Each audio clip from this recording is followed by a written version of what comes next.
what's up? Welcome to my YouTube channel. My name is Hillary and this is Roscoe, and we are going to do a reading vlog today. Also, the day that I am filming this, it is February 13th or Galentine's Day. So happy Galentine's Day if you celebrate, or happy Valentine's Day if you celebrate that. Thank you so much for stopping by this video.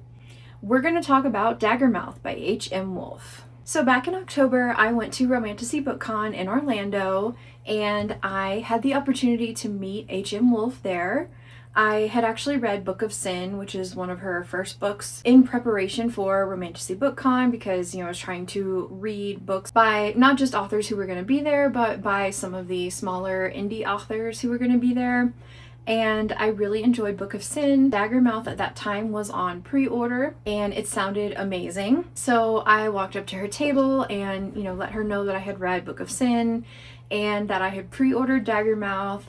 And she was such a lovely person. We got a really great photo together and just chatted a little bit, and she was genuinely just so excited to hear that I had pre-ordered Daggermouth, so I've been looking forward to it ever since. Now, it came out in December 2025, and shortly after it was announced that it was going to be traditionally published. So I believe the paperback copies were no longer for sale as of some point in January, and then it will be re-released as a traditional published book. Originally, I was thinking that I was going to wait until it came out as a traditionally published book in the hopes that there would be an audiobook coming with it. My preferred method for reading is to read immersively with the audiobook and some form of a physical book at the same time. For the indie book, there is no audiobook option. So I was thinking I was going to wait, but then I've been hearing so many people rave about this book that I decided I can't wait. People are saying it is a true dystopian, and that if you were disappointed by books like Silver Elite claiming to be dystopian romance, this might be a better option for you. I wasn't necessarily disappointed by Silver Elite, but I don't think it was like true dystopian. But people are saying this is true dystopian and true enemies to lovers. Like, they're trying to kill each other. And so I said, sign me up.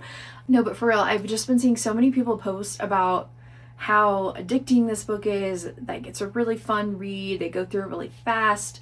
I've heard it ends on a crazy cliffhanger or some sort of, emotional devastation at the end, which I love. I'm about a quarter of the way into the book and I am already loving it. And so I think I'll keep this vlog spoiler free. For the first 20%-ish of the book, I probably will talk about things that happen. So if you don't want to know anything, not even in the first 20% of the book, maybe go read the book and then come back to this video. But if you're okay hearing, just a little bit about the beginning and things that are happening in the very beginning, but then no spoilers for after maybe 20%, this could be a great vlog for you to watch. Let's get into it. I want to talk about how this book starts off. Okay, we start out with Grayson. He is the president's son. Now, they are in Newfound Haven, which to me reads like it might be some future dystopian version of the United States. They've mentioned the Twin Towers, so I'm kind of picturing like a futuristic, maybe rundown version of New York. And he lives in what they call the Heart, and I'm kind of thinking of that like the capital. And Grayson's father is the president of Newfound Haven. And he is a horrible dictator. And this society is such, if you break a law, you are publicly executed. And the executioner is the president's son, Grayson, our main male character. Whoa, okay, we've got an executioner. You might be thinking, ooh, I don't know if I like that. Just stick with me, okay? In the first chapter, he is tasked with executing somebody while that person is up on like the podium. They do this publicly, okay, in the town center or something like that, and it's also televised. The woman he's supposed to execute is begging for her life, and he hesitates, and someone else ends up executing her because he hesitated, and he did that publicly and televised. So now he's sort of like awaiting some sort of punishment, because that is definitely seen as a weakness and could be communicated to people as a weakness of the heart. So his father calls on him that evening and tells him he is going to have to marry this woman from another elite family in the heart, and Grayson knows that this is his punishment. In this chapter, we learn that there are very strict laws about masks. So all of the elite who live in the heart wear masks and cover their faces, and there are very strict laws that people are not allowed to see their faces. If they do, they are either killed or they marry that person. You know, a sign of like, okay, we're going to be married, so we see each other's true faces. So everyone is wearing masks, no one can see anyone's face. So then in chapter 2, we go to Shadira. She is our main female character and a complete and total badass. I'm in love with her.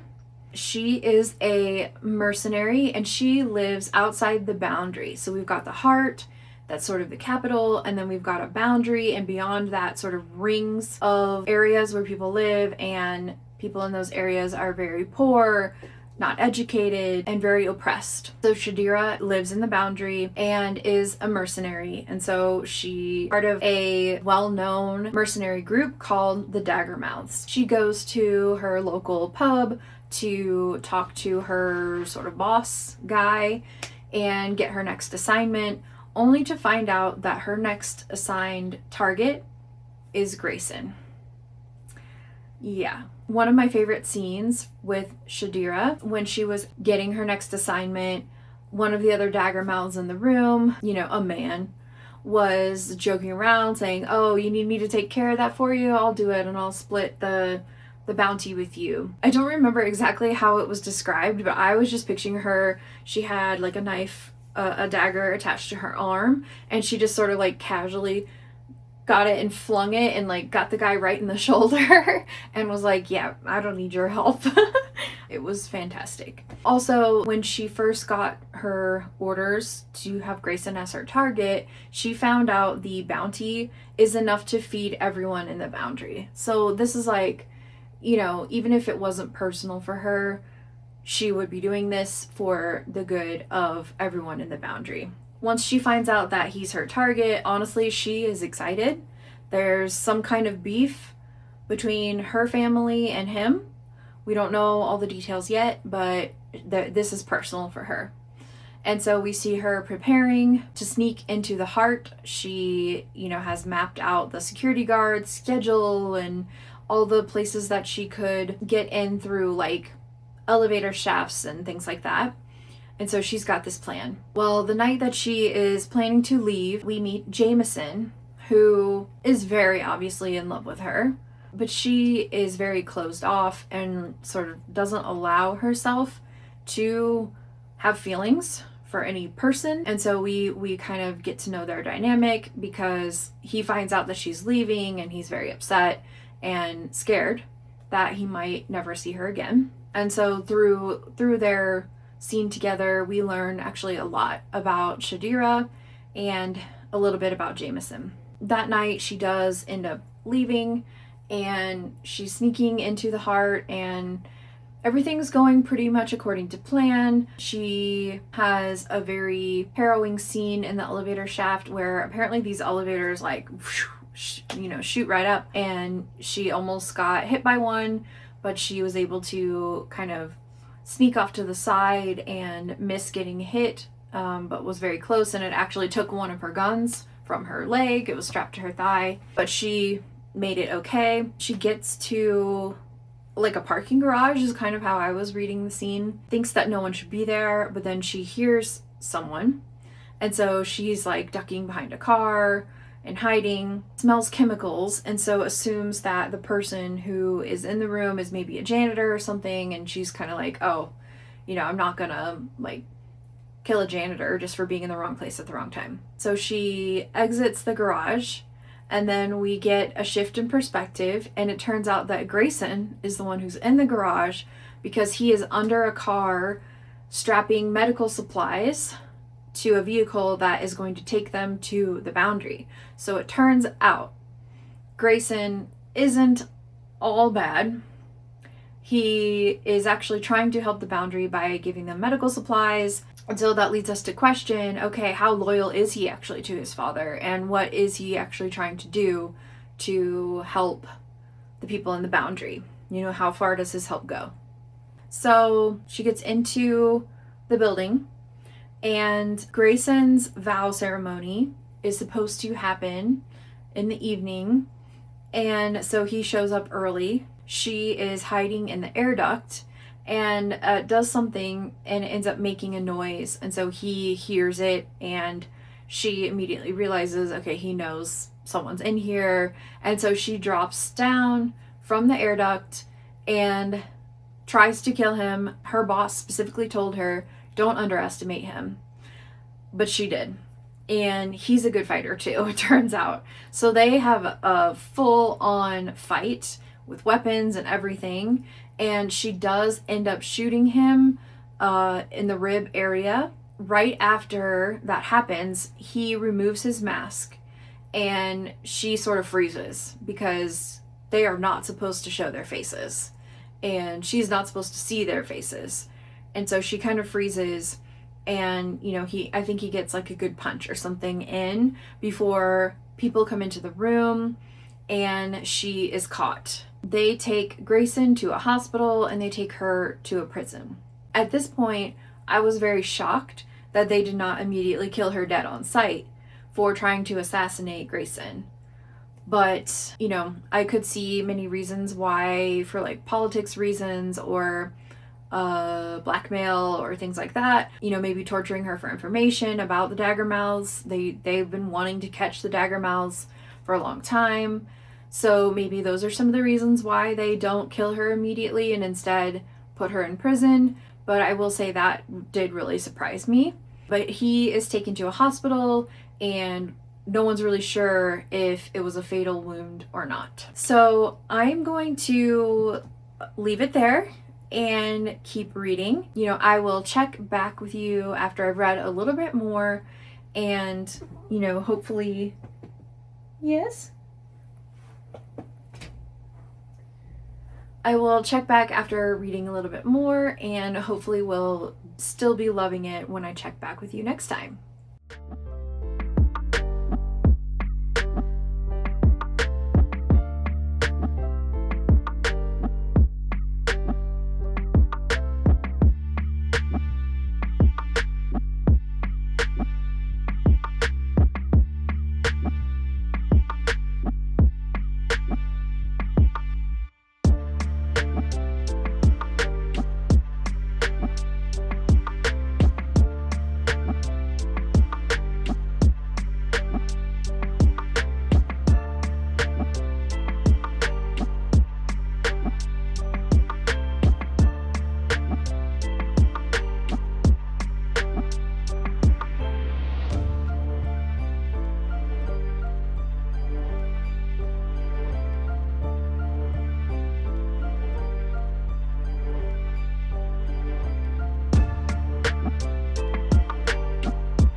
Hello, I did just want to give just a little bit of an update of what's been going on because today is Valentine's Day. My friends had people over today for coffee and cinnamon rolls. It is their dream to one day open a cozy cafe, and so this was sort of, you know, a cafe vibe. They had people over at their place and had a coffee menu where people could say what they wanted.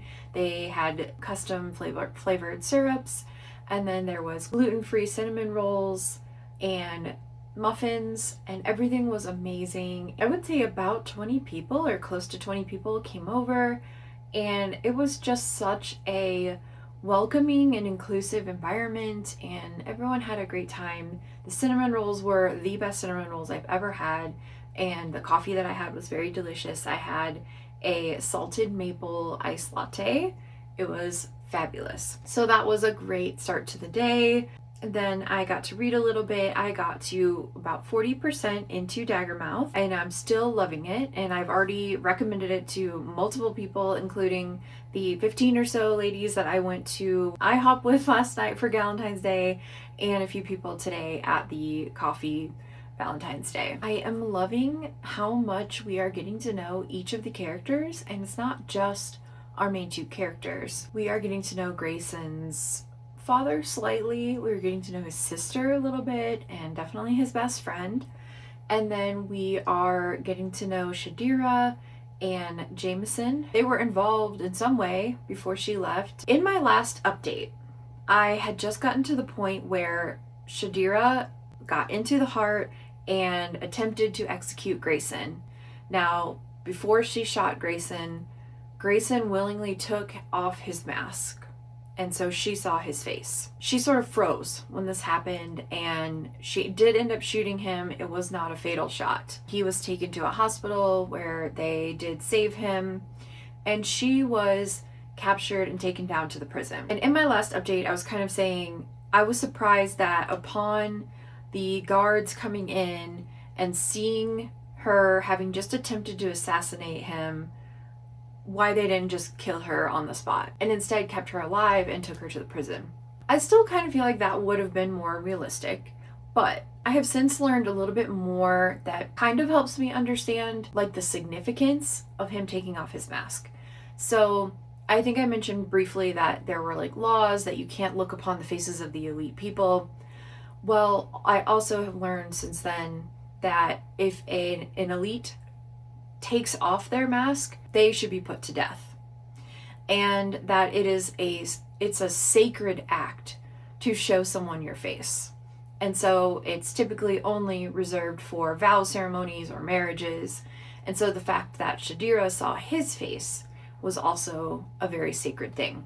The sister pitches this opportunity for a political maneuver where, because she saw his face, she can take the vow with him, and basically they can get married. And the sister makes this pitch to President Maximus by saying it's kind of an arranged marriage trope. The two of them come together, it will send a message that even the worst of the worst, because she's a Daggermouth, can be reformed and brought to our side. They are now being forced to get married, and she has to live with him in his home.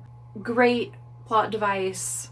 Like, it definitely wasn't expecting that, and now I can see how, there's going to be forced proximity because she has to stay with him. I think this is going to be where I stop giving sort of detailed plot summaries, and I will just say I love how much we are getting to know each of the characters. The book is written in third person and is shifting to various perspectives. I also love how the author is including a discussion of Grayson living a life of luxury and privilege and being the executioner, enabling his father's agenda, while at the same time trying to find ways that would go undetected to help the people in the Boundary. Living this life of luxury, not having a true understanding of what life is like in the Boundary, and doing this little thing, which, honestly could get him killed. So it's not tiny, but it is small in the grand scheme of things. And the fact that he continues to be the executioner, it's out of balance. So his enabling of the heart's oppression on the people of the Boundary is sort of greater, even though he is from the inside trying to help in some way, and, trying to make himself feel a little bit better about the fact that he is the executioner. And so it is this interesting dynamic of you're trying to help, but you're not even coming close to making up the balance from what you also have to do. And it's not his choice, really, because if he didn't do it, he would just get killed. And so I think he kind of thinks, well, at least if it's me, I can continue to send medical supplies to the Boundary and do at least this minimum to help the Boundary. It's also really interesting to have Shadira forced to live in his home, where it is this life of luxury. I mean, the fridge is full of fresh produce and meat. In the Boundary, they are giving canned foods. She's never even seen some of this produce before. She doesn't know how to cook. The house is full of kind of like smart appliances, is how I'm picturing it. She doesn't know how to work them. There's a scene where she's like trying to cook something to eat because she's starving, and she ends up burning it badly. And Callum comes in and he's like, "What the fuck are you doing?" And she's like, "I'm trying to cook." And he's like, "You don't know how to cook?" And she's like, "No, we don't have fresh food in the Boundary. We don't cook." I think I'm gonna stop my update here, but I will check back with you once I have made it further, hopefully continuing to just absolutely love this book. Okay, I am 94% into Daggermouth. I am eating this up. I have been reading this for hours. It seems like things are really about to go down. I turned on the camera and I'm just gonna record my reactions as I finish. I've got it pulled up on the Kindle app. Oh no. Contained.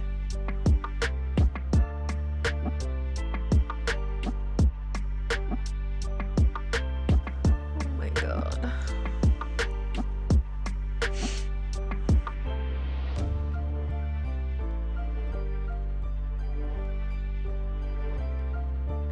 Oh my god. I'm so scared. Your heart is broken.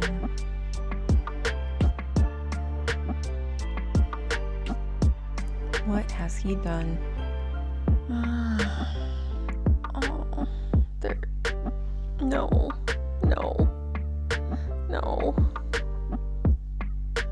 They're gonna be trapped. No.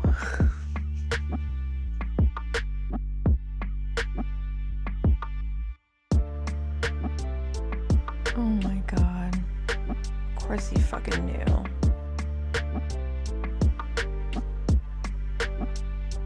What? No. What the fuck? I fucking hate this man. No.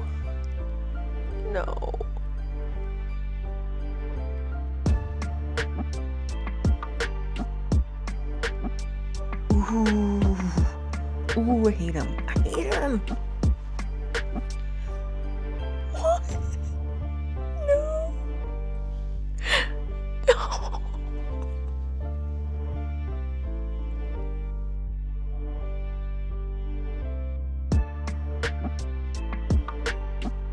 Oh my god.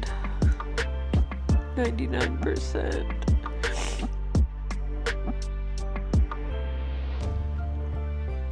Wait, what happened? What?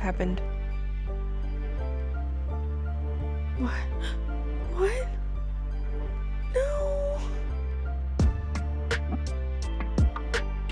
No one ever looked at her.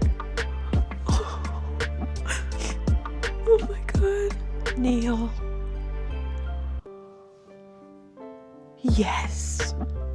Yes. You were never the strong one. Oh my god. Oh god.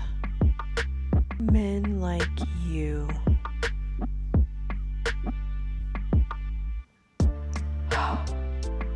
Python? Yes. Oh my god. Incredible. Oh.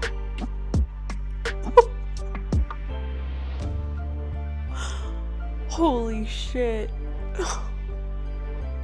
Oh my god. What? Shut up. Oh my god. Oh my god. That's how it ends. Holy shit. Oh my god. That was incredible. Oh. Wow. Wow. Wow. Go read it. Go read it. I will provide you updates and kind of do some final thoughts, but not right now. So, I'll talk to you later. Hello, I am back to update you and give you my final thoughts on Daggermouth. But first, we are going to update my tracker of books read this year. So it says 17.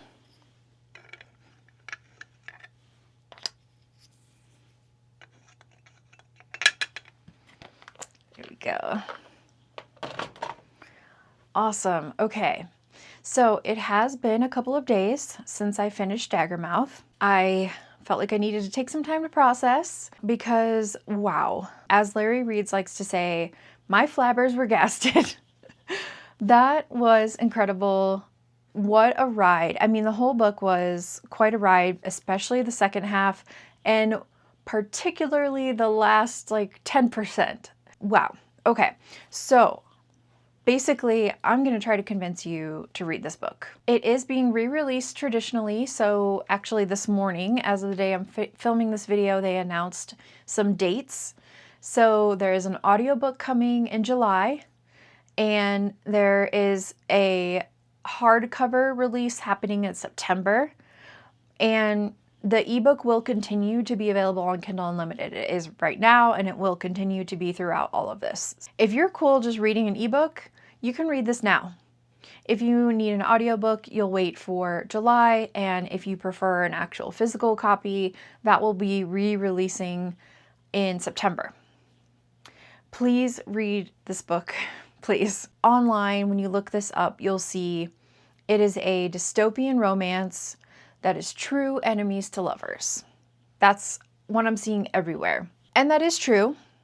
What I'm not seeing everywhere, I'm seeing it some places, but I wasn't seeing this before I read the book, is that this is multi-POV. There's like 5 primary POVs, but then there's a couple other additional ones that, you know, you get 1 or 2 chapters. And there is more than one romance.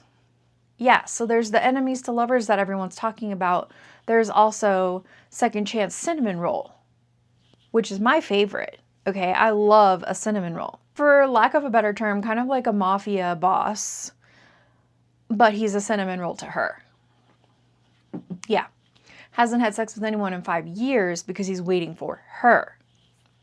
Yeah. That's what I wasn't seeing anyone talk about. Like, don't get me wrong, I love enemies to lovers. Both romances were very strong, and I was very into both of them, even though they were for very, very different reasons. Also, the rise of the oppressed broadly, but then also like a particular group of oppressed that really hit towards the end. Whoo! Oh my God. Incredible. Just so enraging, but also inspiring.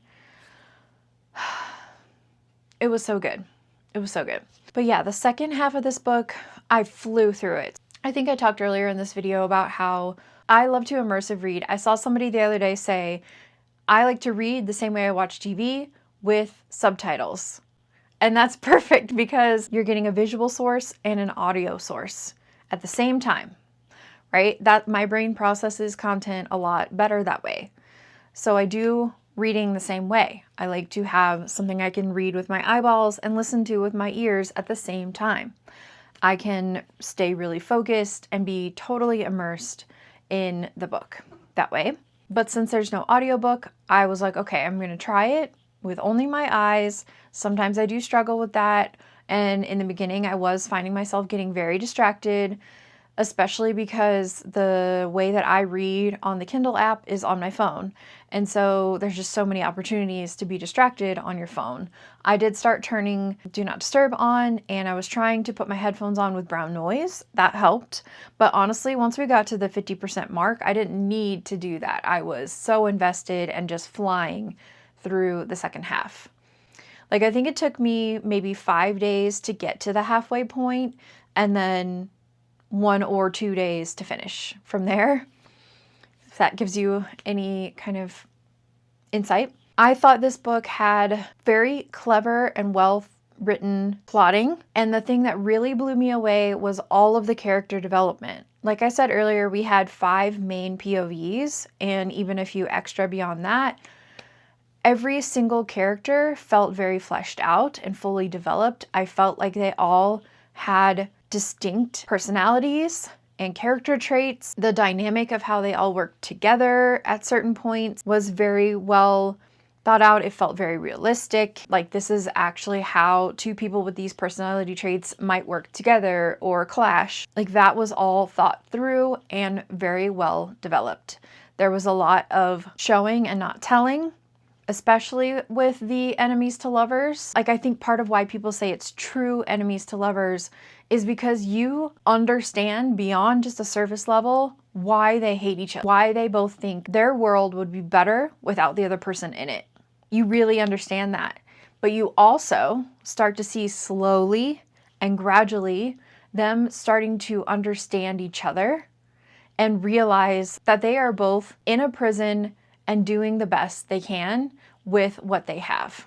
You see that start to slowly develop over time, which I think is critical of enemies to lovers. And I also want to say, enemies to lovers, I would say more like enemies to tolerating each other. By the end, they just understood each other better and had more of an appreciation for the things that they were trying to do, given their position in this life. This book was relatively low spice. Like, there was one full-on spice scene, and then other scenes where it was like tension and build up, but not like a full-on spice scene. And I loved that. I think we were really focusing on the plot and the character development and dynamics happening. Oh yeah, you're gonna move the tripod? Roscoe is playing with the tripod. You want to come here? You want to come here? You want to talk about Daggermouth? Say hi. Hello. This is Roscoe. With all of the characters fully fleshed out, I was in love with both women. Oh my god. Shadira is one of my favorite badass female characters that I've read in a while. I was so in love with her. But then there was also Lyra. You gonna play with the microphone? There was also Lyra, and I loved her too because she had a lot of trauma of her own that she kept to herself. Sorry. She had been through a lot and was sort of quietly suffering because of the mistreatment of women in this culture. But she was fierce. Like, she knew when exactly to deploy little bits of information and when to kind of rope people in on plans, when to keep people out of plans. Like, she was strategic. She was a mastermind. And I just feel like we learned so much about her, an emotional connection with her. Shadira, I was like, holy shit, you're so hot. I am into it. With Lyra, it was like, wow, I really feel for you, and like felt an emotional connection with her. Kind of similar with some of the men. Like, I felt like I had more of an emotional connection with Callum. Everyone was, I don't even think I can say morally gray. Like, honestly, we'll say morally gray at best. Some characters were truly horrendous, like hated them with every fiber of my being. And then most characters were kind of somewhere in between morally gray and horrendous, if that makes any sense. There was so much happening. There were twists throughout the story, especially in the last 10%. There were some big reveals. I had guessed some of it, but not all of it. Like, you can't trust anyone, basically. And throughout the whole book, I didn't really trust most people. In fact, one of the characters that I loved, I was still, till the end, being like, are they going to backstab the other characters, like what's happening with this person. I'm like, I don't want that to happen, but it could. It did keep me guessing until the very end, and then the ending was so satisfying, but also a huge cliffhanger. This is meant to be a duology. The second book, I think Python. Python. I know what that means now. Oh my God. Oh, I cannot wait. Oh, it's going to be so good. Yes. If you've read this book and you know what Python is referring to, put a little snake emoji down in the comments so that I know and we can talk about it. So yes, you should absolutely read Daggermouth. Go give H.M. Wolfe some love on social media. She's pretty active on Instagram and Threads. As far as I have seen, she might be active on other platforms as well. Just go show her some love. If you're planning to wait until the books are re-released, she does have 2 other books, another duology that is already out. The first book is Book of Sin. Let me see if I can grab them. Okay. The first book is Book of Sin, and the second book is Blood Rains Down. And I know for sure there's an audiobook for Book of Sin, and I think the audiobook for Blood Rains Down maybe came out recently. Yes, it did, because I just purchased it recently. The Book of Sin and Blood Rains Down. This is the stories duology. Sin is the nickname for the main character. These are our main characters in Book of Sin. Hyacinth is her full name, and she goes by Sin as her nickname. Okay, we are going to wrap up the vlog here. Let me know down in the comments if you have read Daggermouth already with a snake emoji, or if you're planning on reading it in the future, let me know that too. I definitely want to hear from you. And thank you so much for watching this video. If you're not already subscribed to my channel, please consider doing so you can catch my videos in the future. And I will see you next time. Bye!